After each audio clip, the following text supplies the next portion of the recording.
it on? It's on. We're doing boy. it. Welcome to the channel. I'm Jen. This is my mom, Diane. And we're back with another health update video. We haven't done one since, I think it was February 7th. So we've got a ton to cover today. Yeah. We're going to break it up into two parts. So we'll do February and March, and then April, May, June. Something like that. We'll see how verbose we are. Depends on where it stops in an hour. And how much voice she has. Don't have much voice. Yeah, which is like not a specific thing in any of these appointments. She just sometimes doesn't have a voice. So, All right, well, let's kick off with some fun stuff because right after we recorded, it was your birthday. Yeah, that was fun, except for the fact that I was losing my hair. Right. Yeah, started you then. were, because you started chemo in January. Yeah. Right? So you were losing hair by then, holding on to the last threads of it. So on your actual birthday, we had family dinner here. I think I slept over. Maybe the girls slept over. We had fun. And then we went to Hattie, the Rowans, my birthday twin Hattie. We had our birthday together. She wanted our birthdays together. So that's what we did. And then we had karaoke and... Oh, right. And hair shaving. And head shaving, yeah. So... It was really fun. It was a really fun night. Yeah, it was kind of crazy. It was. We had a good time. And Garrett was, so there was an issue because Garrett wasn't there to shave my head. The girls were there. That's right. But, so I wanted to leave something for Garrett to shave the next night when he was coming down to my house. So they decided to give me a mohawk. It was great. It looked so good. There's a picture of it on our Facebook page. Well, I'll add in pictures along the way. Yeah, there was a, we did a family pic. Like, they thought that was just great. It was great. So, and weren't you also wearing, like, some of your Bruins stuff? I did, yes. You did that night. Because we were all supposed to wear it. Jeff, Garrett, and me. Garrett didn't come. Right. And then Jeff brought something and put it on, I think. But it was like... It was just me who had all the Bruins. So Garrett's bucket list with a twist item was that he wanted to wear the same thing as me. Like the full outfit. And I was wanted to be matching. You want to wear a dress? He's like, no. And so he started it with the shoes, and he picked the Bruins color shoes of Nike. I have no idea. I'm not a sneakerhead. We'll put in pictures of the outfits. I don't know if there's a close-up on the shoes, though. No, but the lady took the picture of us with our outfits on at the game. Yeah, so on the 29th. From head to toe. They went to the game together. Although Jeff screwed up and wore the wrong pants, didn't he? Weren't you all supposed to wear black pants and he wore khakis to the game? And I think Garrett was not very happy about that. Jeff doesn't follow the rules.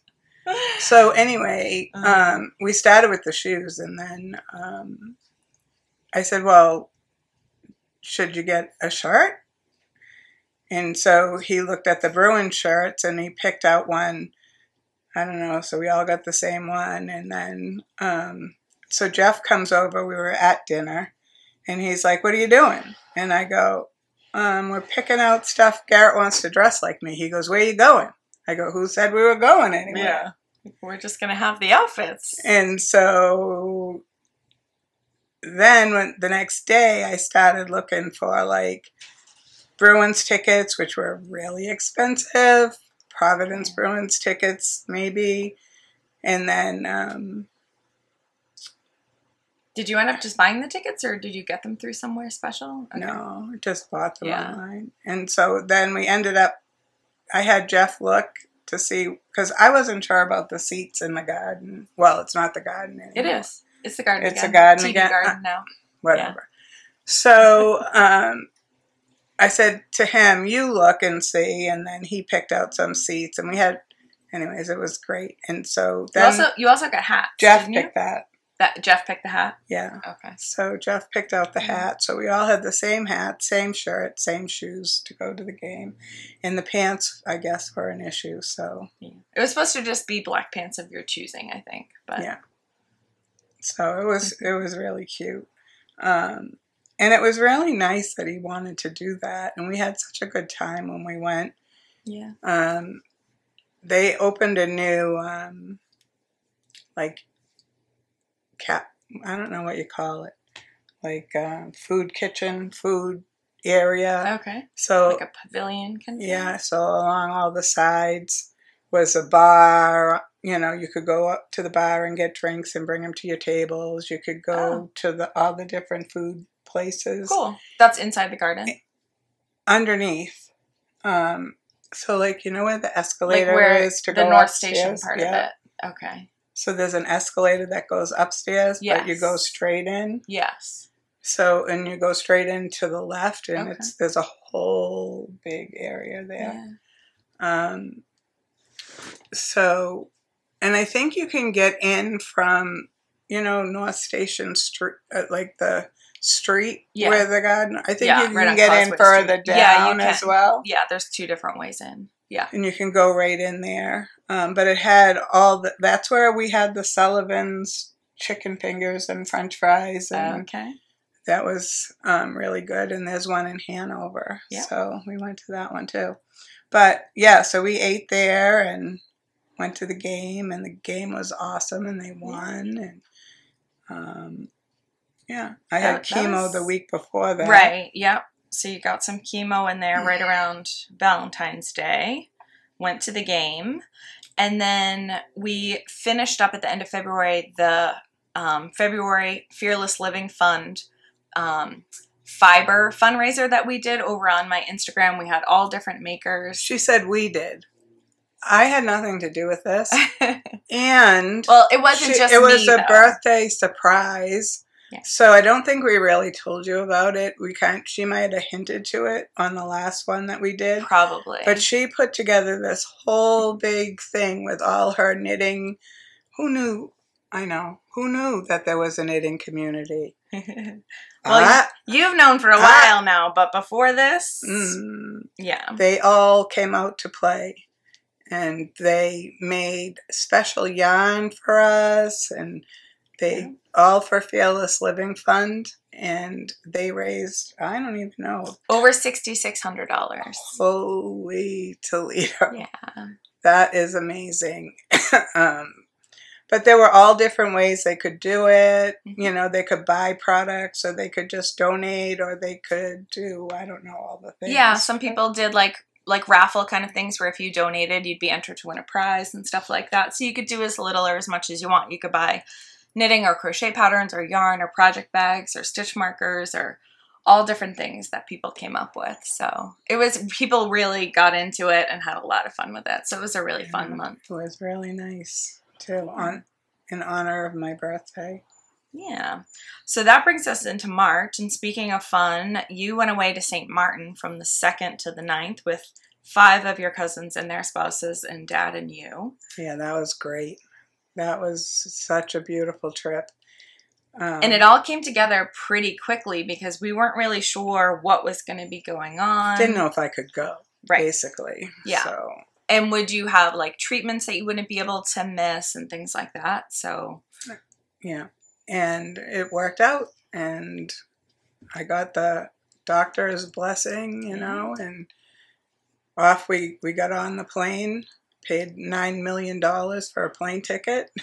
Well, because Dad and I insisted you needed to fly direct, which is not the cheapest option, but it was a lot, but it was so well worth it. It was such a beautiful place, time, everything. There were no disagreements. We played games. We had dinners. We went out to dinner. We went touristy thingies, and we did all the things, and it was absolutely fabulous. Yeah, so, I was so glad you guys were able to do that. It was really good that we were able to go. Definitely. So, it's very difficult for me to do a lot of things right now. So it was really nice that I had the energy to be able to even do it. So that was good. Definitely. And then you kind of came back and got right back to it the day after you got home, which I think was a Sunday. Yeah. You had an MRI that day and then chemo the 11th through the 13th.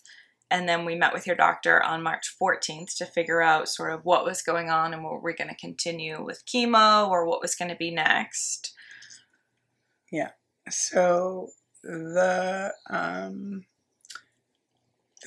MRI didn't come out good then, right? That was the ones, yeah. So that was the one that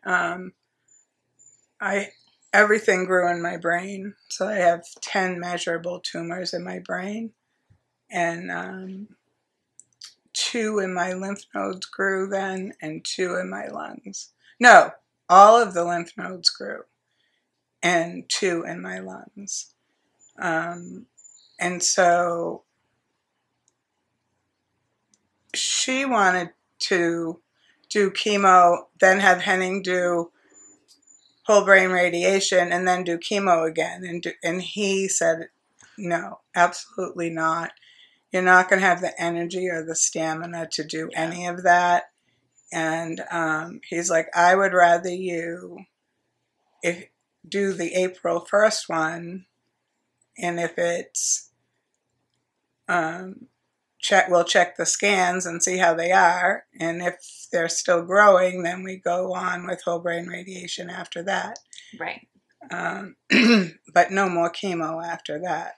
Just let yourself get better. So that was kind of the plan. Yeah. For that. And she ended up reducing the carboplatin, which was one of the chemos that you were on, to help with the fatigue that you were feeling. Yeah, and I also lost hearing in my ear. So when we came home from the vacation, I couldn't hear well. I thought it was from the plane. Yeah. You know, like when you're... Yeah. That it doesn't clear up, but it wasn't. So they sent me in... I think I think it was after the next one. Yeah. So I told them about it at that appointment is what happened. And so they weren't happy with that, and they weren't happy with the fact that my vision, like the only way I can explain it to people is like if you look at your guide on your TV, it's white. And the white letters all have like a shadow on them. And so I can't really read what they say. Mm-hmm. It's not the same like when it is the same when I look at things on the wall. But it's easier to read things that are in darker. Dark print on white is easier to read. Yeah.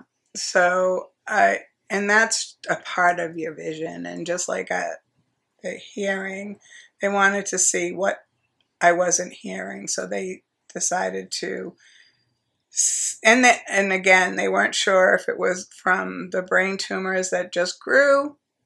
Mm-hmm. Or what. But it can also be a side effect of the chemo. Right. So they didn't know what things were what at that point. And they weren't very happy about those things. Yeah. Was there anything else? I think that was the gist of it. Like the lungs and those kind of stuff, it wasn't drastically different. It was getting bigger, but it still seemed like the chemo was doing something. So the plan at that point was to continue. Yeah, so she just said, we'll do the April 1st, 2nd, and 3rd, even though it's not going across the brain barrier. We'll see if it's, holds anything else. Mm-hmm. So that's what we did. And then at the end of March, the 27th through the 30th, Molly and Libby, your friends, came up from, I always get this wrong, Jersey, Pennsylvania, somewhere, South Carolina. South Carolina. Yeah. Yeah.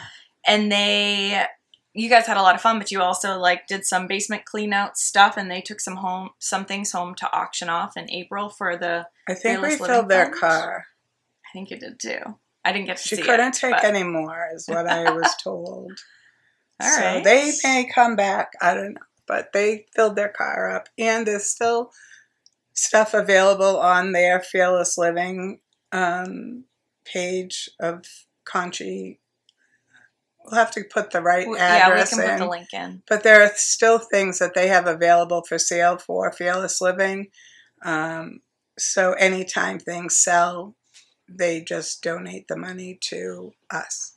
So it's really kind of a cool thing that they've started out. that every first quarter of the year that they're going to do a fundraiser for fearless living. So it can like it was at a different time this year, but it can depend. It can move because of what. So, but we had a really nice time, and they got to meet Dad, and they had never been here before, right? No. Yeah, that was cool. And they ended up raising about $1,200. Yeah. To flash forward into April, but that was really great, and it was fun to hang out with them. They're really great ladies. And then right after they left, we had Easter on March 31st. We had a big bash here. It seems crazy with you just getting back from your trip and then chemo and everything else that we did Easter, but you can order a turkey already done. So true. We ordered a turkey already done, and it was perfect. We had a ham, we had Dad's hobby ham, and all the things that go along with it, and yeah, it was a nice day, right? We were all outside for the egg hunt, so that was good. Yeah. And then it was April and right back into chemo. So April 2nd to the 4th, you had chemo, and you had a brain MRI on April 2nd. And then we met with Dr. Lynn after that to talk through. Yeah. And so on the second brain MRI, that one, I also had didn't I have a CAT scan too? Then I didn't see it on the list, but I think I did. Okay. Because the stuff in here didn't grow except for maybe a little bit. And then so from the one before, Henning said, Henning is for radiation oncology, right, just because he's a new player in this. Right. So he said that if anything grew, but not on my brainstem, we would be, okay. Yeah. Well, 2 grew and 1 was on my brainstem, so that was not okay. And so he's like, we need to go on with the, pausing the chemo and doing the, having the consult for the radiation, still resting, doing all that stuff, and then we'd talk more about it. But it wasn't delayed at that point, which is where I think we could have had the delay if it didn't grow on that. Right. On that. On those MRIs. If it hadn't grown at all on my brainstem, we would have just sailed on to 2 more months and then had the scans again. Right. But it grew. It grew. So that meant that's where all your stuff is stored. So you don't want a tumor on your brainstem. And it was also at this one where Dr. Lynn was like, the chemo is just not as effective this time as it was the last time you did this kind of chemo. So it wasn't worth putting your body through another whole round of that. Like she had originally thought we'd do 5 rounds, but then as of this appointment decided that as of April, which was the 4th round, that would be the end of chemo. The plan would be to take a break, let your body heal. What do they call it? Like a chemo holiday. Vacation. Chemo vacation. Yeah. And then do scans and then decide when to do the brain radiation from there. If somehow the scans were exactly the same, we might wait again and then do more scans before brain radiation. But the chances of that would be fairly slim. Yeah. They didn't really give it much hope that things weren't going to grow, that it just all seemed to be. This was where the other shoe dropped, and this was the place that I didn't want to be at. Yeah. Because I didn't want to have whole brain radiation. So, and now we're at the spot where nothing is working, and so, whole brain radiation means they radiate everything up there, right? There's other radiation that you can do. It does spots, but it's like for 4 tumors or less, usually. Right, so if you had breast cancer or something like that, they're not radiating a whole section of your body. They're going to target very specific areas. Yeah. So, but in your brain, it's too difficult to separate all that out. So, and there's also in which we saw, and I think we told you before there was like all these little white follicle things that look like a blizzard in my brain. That's what they looked like before, and they were holding that way. Mm-hmm. But now they're not holding that way, and 10 of those little ones grew into something that was measurable. And once they're measurable, then you got to start taking care of them. Yeah. Yeah, so that was a tough appointment. You didn't want to do that. We've got one little highlight, and then we've got a curveball, and everything just goes sideways for a totally different reason. So let's do the quick highlight. So on April 16th, Vera Carmela was born. She's so beautiful.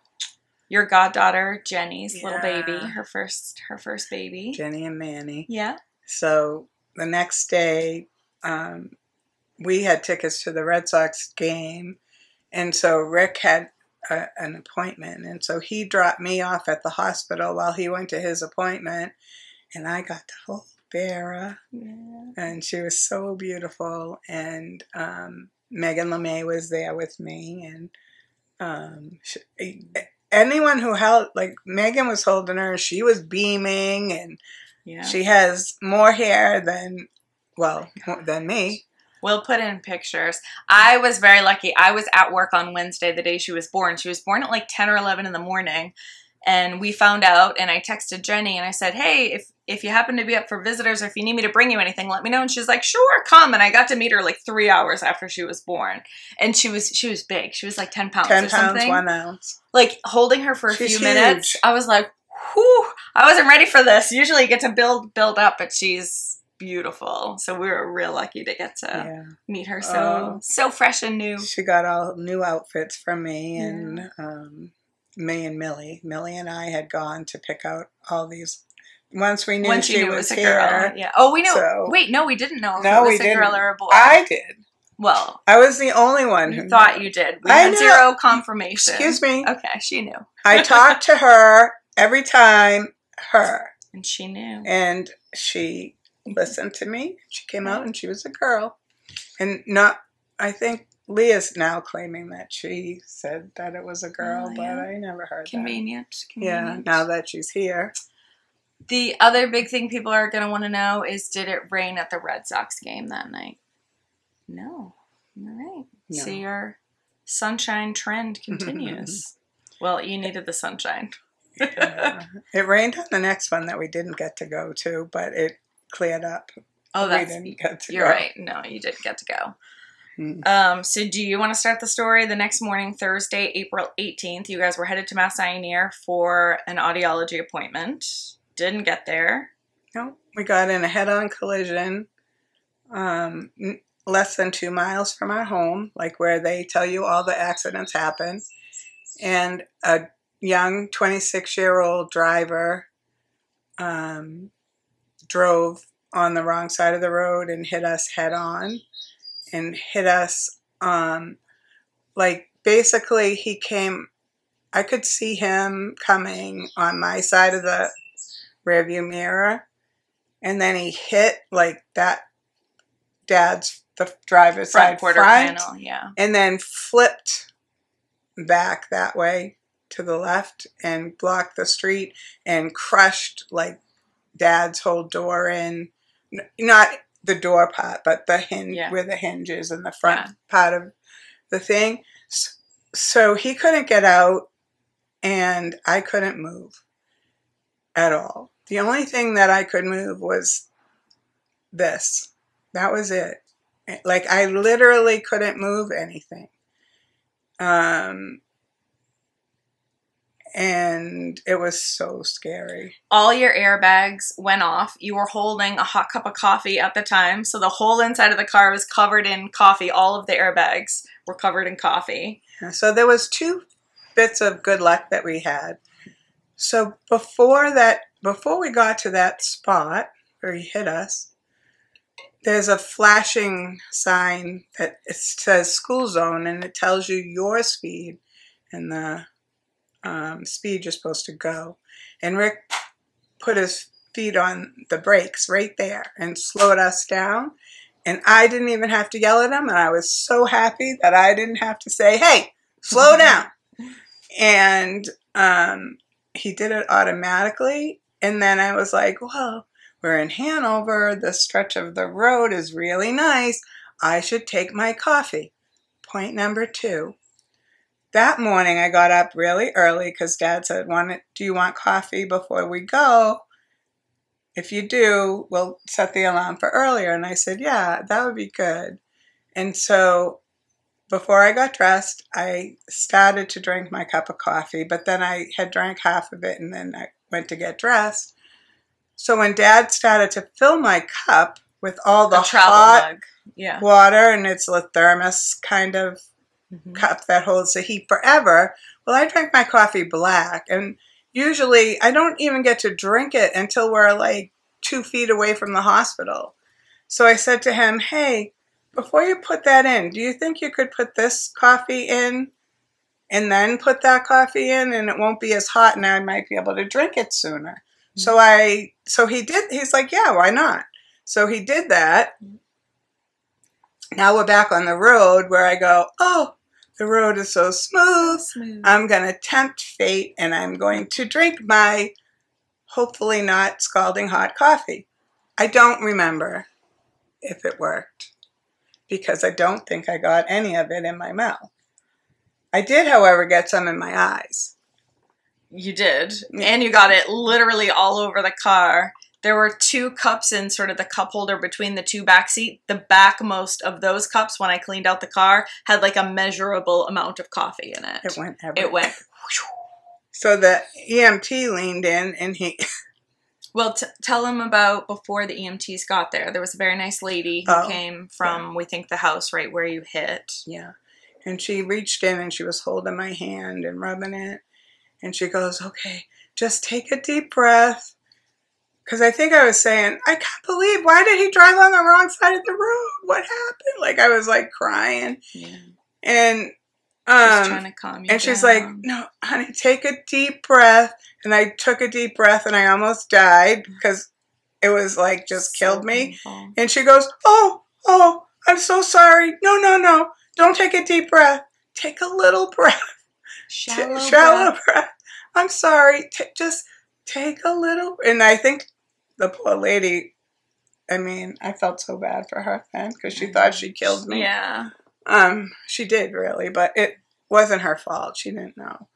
And then the EMT guy came and, but before that, she took my pocketbook was at my feet under the dash. Yeah. And she took that and pulled it out of the car because my feet were like all crunched up over, like on the left side of my pocketbook. Where the console thing is. Yeah. So she's like, I'm going to take this out so you have some more room for your feet. And I'm like, I don't know. So then the EMT guy came in and he poked his head under and he goes, did you throw up? And I'm like, I don't think so. What? He goes, did you throw up?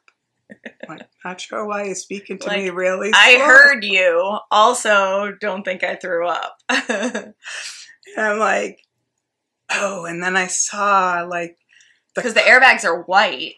Coffee like all over and speckles all over the airbags. And I'm like, no, that's I could see that it would look like throw up for sure. Yeah.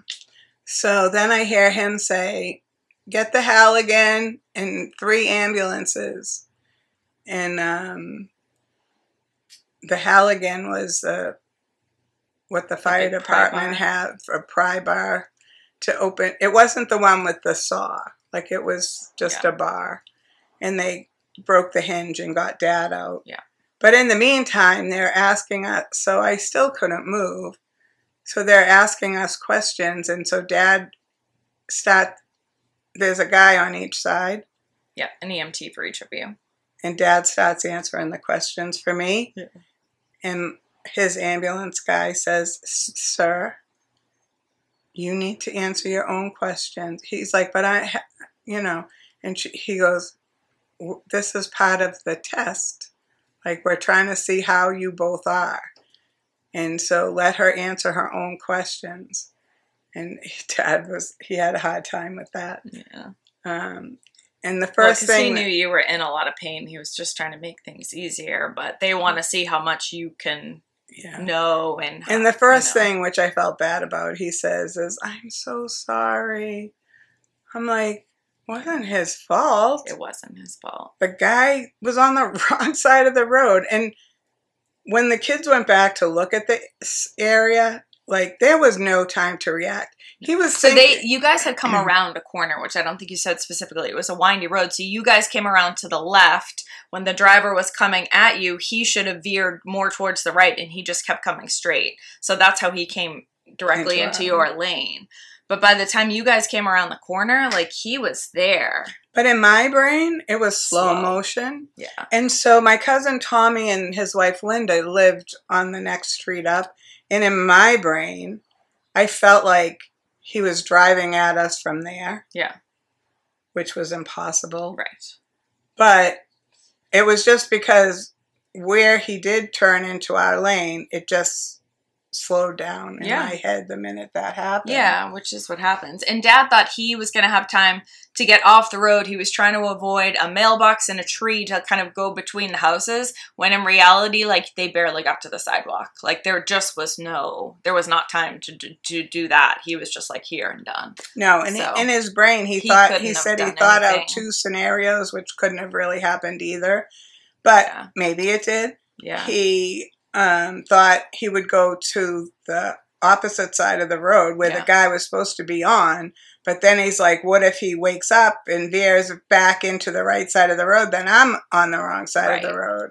And I caused the accident. Crash would be worse. Yeah. And so but he just he didn't. Right. He just went to the right a speck because we didn't even hit the sidewalk or the lawn. But actually later, the fire department took pictures of the crash site, which you can see, or Jen might post. Yeah. But if we had got out like he wanted to, between the mailbox and the tree, we would have been dead, because there was a tree, like, huge. I don't even know how big it was. We would have slammed right into that. Yeah. And that wouldn't have been... No. And how do you know? Like, did he put his foot on the gas to get out of the way?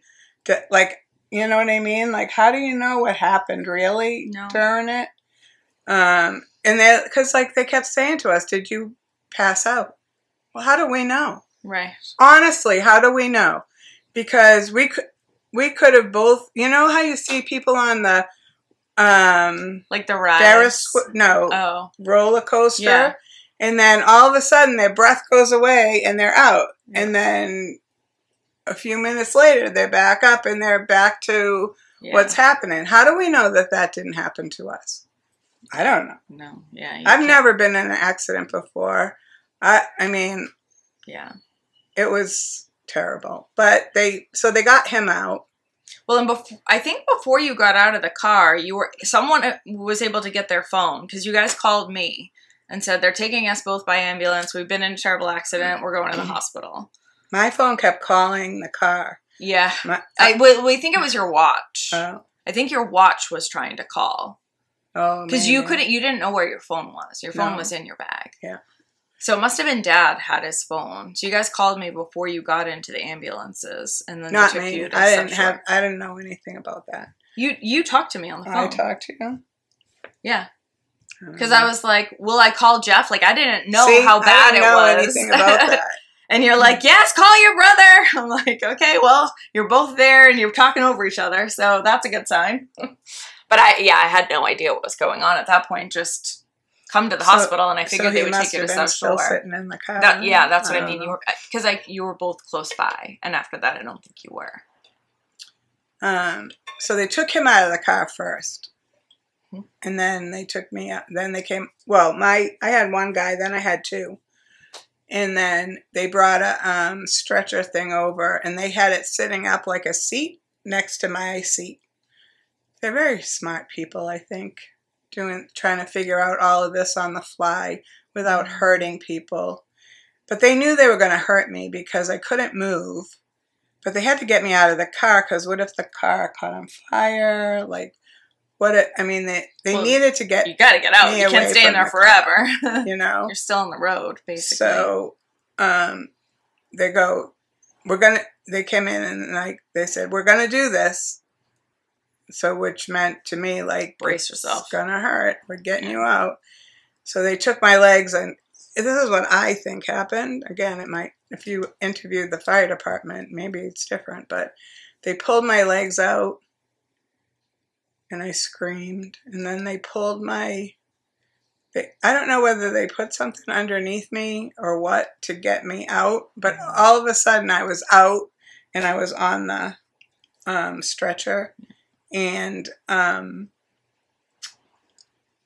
it was still seated up. Right. But oh my God, it killed. So I said, he's like, I'll put you back. I go, no, no, no. He goes, no, I can put you back. I go, no, no. Again, this is it with the movement. So they let you stay like that in the ambulance, which was good. They put up one of those collars. Yep, Dad had a collar too. Before you got you out of the car. Yep. And then until they rule out you don't have some sort of neck injury or back injury. Yeah, mine was on for a long time. Yeah. So they took me around the back and got me in the ambulance, and they wanted to cut my sweater off that you made. Oh, right.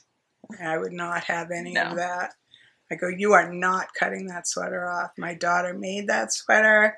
I will go through anything to get that off. Thankfully, it was a cardigan, and it wasn't, I don't think it was buttoned, was it? So it was... I don't remember. It had coffee all over it. We got that out, but at least, yeah. And then they cut everything else off you. Yeah. So then I hear they're doing, like, the one guy over here is trying to do all the medical things, and then this guy is supposed to do something and then ride the truck, right? So he goes, oh, what did he say? Well, this has never happened to me before.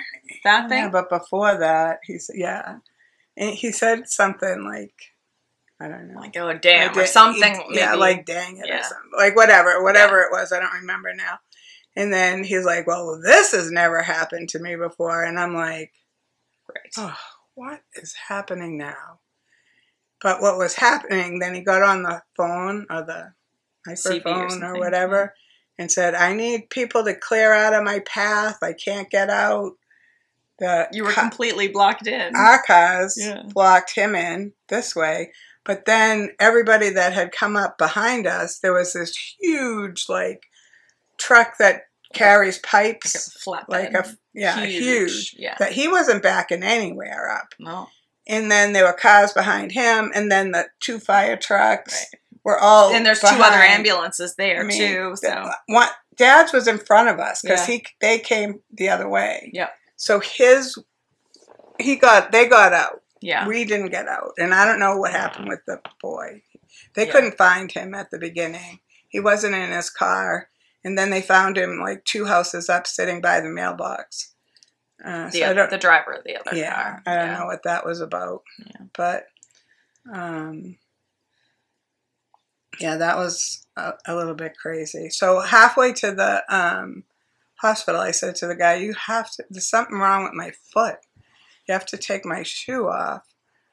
So he took it off, and he's like, well, it doesn't look bad. I go, oh, it's killing me. So I asked him if he would take my shoe off because my foot was killing me. Mm-hmm. And he said, it doesn't look bad. And then I asked him to take the other one off because I had fear that they would lose my shoes or something, you know? Yeah. Like, I don't know. Yeah. Who knows what you think then? And then we got into the thing, and they cut all my clothes off. And I was on I don't remember a lot of that. And they gave me morphine. They did a scan, a CT. So this is, you don't remember a lot about getting to the hospital. No, or being at the hospital, really. remember when you guys came into my room in that. So do you want me to take from here for a minute? Yeah, because I don't. So I got to South Shore, and they let me back in. There's only 2 trauma bays, and thankfully they're separate rooms, but there's like a swinging door between them. So I was able to go back and forth between you and Dad because they had you in the adjoining rooms there. And so when I got there, you were still down for your CT. He had just come back. So he was lying in the bed straight up with his neck brace on, and he was like, I'm fine. The only thing that hurts is right here. And he had me pull down his Johnny and look, and he was swollen, kind of all right in here. And we didn't know yet, but he had broken his sternum. So it was swollen, and it was very sore. He's like, my neck is fine, my head is fine. I don't know why I have to do this, but I'm like, we need to just make sure the scans look all right before you. And thankfully they did. So shortly after that, they took off his collar. You came up, so I went back in with you for a few while they checked on a few more things from him. And then while they were cleaning his room, they moved him in a wheelchair over to your room. I think they needed the room for They did. someone. Well, because there's only 2 trauma bays, so if anyone else came in. And so they asked if they could check him out from my room. That's the only thing that I remember how he got in my room. Yeah, so they pushed him in a wheelchair over to you while one of the nurses was cleaning his old room. She was talking about, like, that she couldn't believe that was all that happened to him. Hadn't you seen the car? And I was like, no, like, how would there be pictures of the wreck? I knew that you guys went right into the ambulance. I didn't know you found this out. Yeah, so she's like, oh, hold on. And so she pulls up Facebook on her phone and pulls up the Hanover Police Department and is like, here, look at these while I clean the room. And I was like, okay. So I'm playing around on her phone. And then that's how I went into the Hanover page and got the photos. I was very grateful that I didn't see the photos before I saw you guys. Because she's right. Like, their car was a disaster. Yeah. And the fact that the 2 of you even remotely walked away from it definitely felt like a miracle. So I was glad that she showed me the pictures, but also glad that I didn't see them right away. So chatted with her for a few. Then that's the point where we both went in your room. Before Dad came in, though, was the other funny thing about the coffee. So I wasn't in there yet? No. Oh. Nope. So he was still in his room. I went in to check on you because he kept saying, I'm fine, I'm fine. Your mom got the worst of it. Go check on her. So I went to check on you and was asking what was wrong. You had showed me your foot and but your then knee. I think I thought I said to you, I thought you were sitting down with Dad. No. And I said to you, I'm leaking. No, that was just me in the room with you. Oh, he was still in his bed at that point. Did I say that? Yeah. So I thought I said, I'm leaking. You go, what? I go, I don't know. I don't feel like I'm crying, but something. She did have tears coming out. Leaking. And so she came over with a tissue and she blotted all around my eyes. And when she looked at it, I was like, oh, she's filthy. Like, what happened in the car? And I didn't know at that point that there was like a coffee rainstorm inside there. And so she sort of starts giggling, even though she's in terrible pain. And she's like, I think it's coffee. And I was like, what? Like, it looked like muddy water. And so but it was like 3 hours and later. Smelled it, and it was coffee. And then I start looking at her, and because I had you had like your little headband thing you do, but that was in the bag, so you had no hair, and you had like splotches of coffee still all over the back of your head, and I smelled the tissue, and it was coffee. So we're like, all right, she's just got coffee coming out of her pores. But that, back to point number 2, with the coffee, the cold coffee into the hot coffee. Yeah. Thank you, Jesus, because my eyes would have been burned. No burns, yeah. And the other weird thing is my glasses didn't break. I know. Dad's broke because they were here on his shirt. That's probably what broke his sternum. Yeah, right. So what happened after that? So after that, Dad came in my room. Dad came in your room in the wheelchair. We looked through all of the clothes that had been cut in half and threw them in the trash. They gave them back to us. Sopping wet with coffee. Sopping wet. They didn't cut your headband, but Mom was like, throw it out. So then we were waiting for the results, and we found out that you had a brain bleed. Yeah. So that was the biggest thing at that point. I think once they found that, they didn't even look for anything else on me. Even though, hello, remember me over here, the one who can only move these? Yeah. So they did a CT all the way down to your pelvis. So I think at that point we were still waiting on details from that. And then you had told them your left foot was in a ton of pain and your right knee was in a lot of pain. So then you left again and they went to do x-rays on all of that. They did both of my knees, and because this one, my left one got cut right through my pants. Yeah. It's still not healed. Yeah. This is, I don't know what date it is. Yeah. And my right one is still not healed either. It had the biggest, blackest, black and blue all the way down to my ankle, the whole top of my, like your shin area. Yeah, all the way down. And I think that our car had knee airbags, and I think that's what what that was for this and the front of this. But for my foot, I think when he twisted our car this way, I think my leg smashed into the middle Got like center console. Yeah. And that's what caused my foot to hurt. So, yeah. But they ended up admitting me. Yeah, so they took you out of the trauma room once we realized that like your neck or your back wasn't broken or whatever. They wanted to monitor the brain bleed. You were going to have to do another CT 6 hours later. So they put you in just a regular emergency room bed while they waited for an inpatient bed because they wanted to watch you overnight for the brain bleed. And then I don't remember that. I went into another room.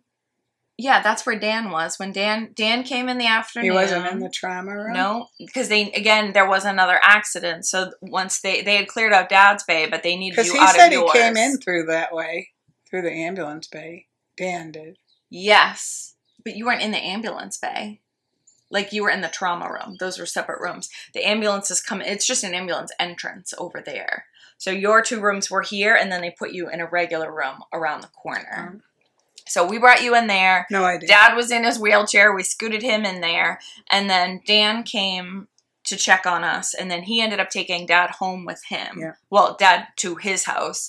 I think maybe they got lunch. And then we said to Dad, just take a nap or whatever. He insisted he wanted to come back later. But I was like, we're fine. Just go take a nap. Do your thing.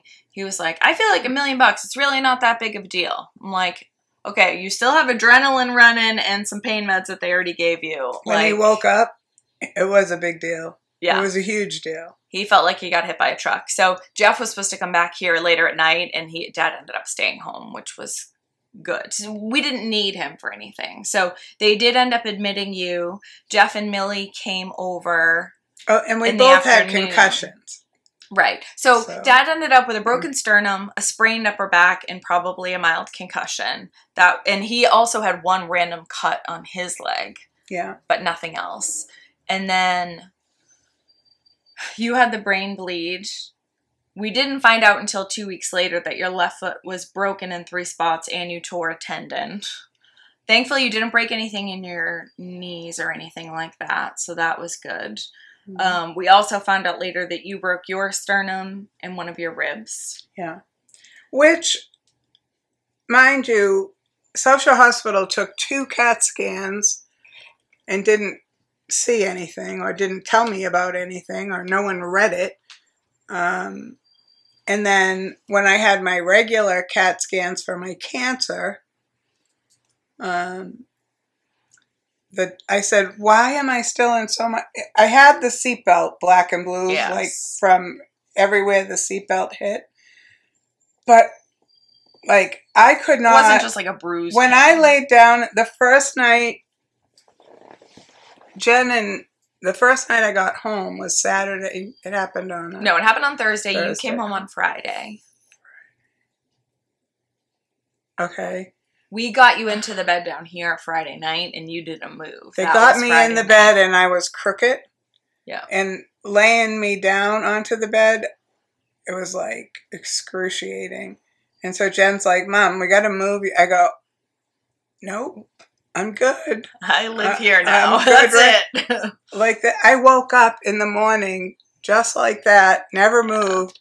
And I guess Social Hospital forgot to tell us about concussion protocol, that you're not really supposed to go to sleep all night long. And we never thought, well, of course, I had no brain power, but... Well, you were there for the first night, so that was... you were on their watch at that point. But when we came home, I slept from 8:30... I slept all day. Yeah. Millie and her watched movies. Yeah. I saw the beginning and the end, and the beginning of the next one, and the end of the next one. Never saw the middles. Yeah. And then finally I said to them, I have to go to bed. And so I made it my mission to go to bed because I couldn't walk on my foot. It was killing me. And I'm not staying in the chair all night long. Like, I have to sit in it all day because I can't walk. Yeah. And then I'm going to sleep in it too? Dad did sleep in the recliner for a couple weeks. 2.5 weeks. He didn't drive. Yeah. He didn't feel... This motion was very hard for him with the sternum. And he didn't feel comfortable to turn, to do the steering wheel, or to have to react quickly in a car. So he didn't get a rental car. We don't have a car. He couldn't drive us. So... Yeah. You had lots of regular visitors and meals and all those wonderful things. And people took us to our appointments. Yeah. So he didn't have to drive. All right. Battery overheated. Start this again. So Dad couldn't drive or sleep in a bed for 2.5 weeks. But I was determined that I was going to sleep in a bed. Yeah. Because I couldn't stay in the chair for all that 24 hours. 24/7, yeah. No. So every time I went to bed, it was not getting better. Now, granted, I have chemo, so everything is a little bit slower. Right, healing doesn't happen this fast. whole, like, I could not, like I said, in the car, I couldn't move, and I couldn't move my legs. My legs, I was able to move again and all of this, but everything hurt every time I moved anything. Right. Well, and they sent you home with a walker, which was incredibly hard to do because this all hurt when you used the walker. But then we had a wheelchair here, so we were trying to put you into that. Oh. But then moving from chair to chair, the up and down and like all of Finally, that hurt I had too. to sit down with them and say, listen, I know you love me and you're trying to help, but this is killing me. Yeah. Like, I couldn't get up out of the chair. It took all my strength, and then they wanted me to sit back down in the wheelchair to go around the corner to get to the toilet, to stand up, then to sit down in the toilet, to stand up, then to sit back down in the wheelchair, then to get back up, and then sit back up. Done. Yeah. Done, done, done, done. I was like in agony. I did not want to go to the bathroom. It was horrible. And finally I said to them, I can't do this. I can't do what you want me to do. I can't do it. When we just thought that would be easier than the walker because your foot was in so much pain and it kept swelling and swelling and swelling. We didn't know at that point it was broken. So she had x-rays at South Shore and Mass General, and they didn't find the breaks, which I mean I guess it could be worse if they were huge gaping holes in your bones. They would have noticed it, but still. You walked on it for 2 weeks. 2 weeks before we found out that it was broken, right? I barely walked on it because it killed me. You weren't doing any. I didn't have any appliance. For it, and really, there was no explanation as to why they gave me the walker when I left the hospital either. Like there was no clear. Like, oh, well, your foot's bad, or we saw this, or anything. They were just worried about how unstable you were, so they didn't want you to fall. But that was, that was about it. Because I thought about that later, and I'm like, did I miss something, or, how did I end up with a walker? And so, anyway, I had to go back to get another scan at Mass General to make sure the brain bleed had gone away. Yeah, so that's the end of April, which is where we're going to wrap this part of the video up. So you had the CT for your head, which did confirm that the brain bleed was all set, everything absorbed the way it was supposed to. Which was great.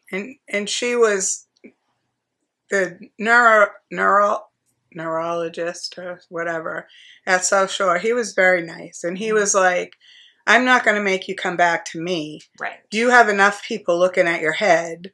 Yes. You know, if you want to come back to me, you're welcome to. I'm not saying that you can't. Right. He's like, but I'd be happy with your scans that you're having in whatever my next date the scans were. Yeah. And so Dr. Lynn was not happy with that. Because it was supposed to be in May, so they moved it up. She moved it up, and she wanted a scan just for my brain to make sure that that was gone. And I had to stop Eliquis, which is a blood thinner for my heart issues that put me into the hospital in January. Mm-hmm. And so she wanted to, you know, it was like, do we start that back up again now that the brain bleed is gone? So when did I have all the MRIs and stuff of my foot? That was in May. Oh, okay. All right. So we will stop here because we've given you so much. And yeah, it's a lot. Yeah, we'll do more spring updates in the next part of the video. So we'll see you again then. Yeah. Thanks for watching. Bye.